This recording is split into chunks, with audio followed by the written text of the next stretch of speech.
సాక్ష్యం అంటే మైకి తీసుకుని మాకేది పాలు ఇవ్వట్లేదండి ఈరోజు ఇచ్చిందండి, అది కాదు. చిల్లర మాటలు చెప్పి సాక్ష్యాలు అంటున్నారు మనోళ్ళు. బాగా అవమానం చేసేస్తున్నారు క్రైస్తవ సమాజాన్ని దొంగ సాక్ష్యాల పేరుతో. ఆవిడెవరో గొడ్డలతోనంట నరికి నరికి నరికి సోది కబుర్లు. ఇక్కడ అన్ని గొడ్డల పోట్లు వేసేస్తే నువ్వు మనిషివా మనిషివా బోట్లు వేసి బిగిచ్చేయడానికి?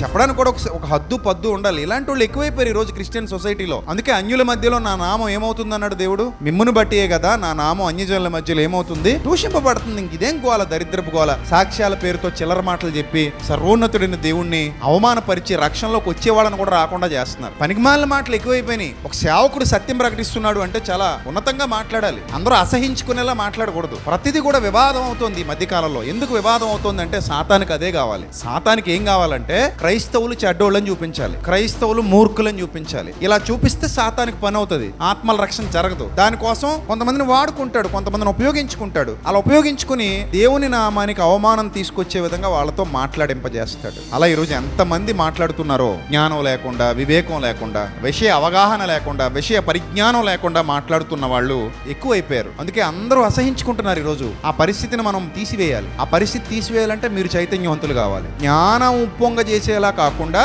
ప్రేమ వ్యాప్తి చెందేలా మీ మాటలు ఉండాలి. అలా ఎప్పుడైతే మీరు అందరినీ కలుపుకుంటూ ప్రేమగా మాట్లాడుతూ వెళతారో సత్యం వ్యాపిస్తుంది, అనేక మంది సత్యానికి దగ్గర అవుతారు.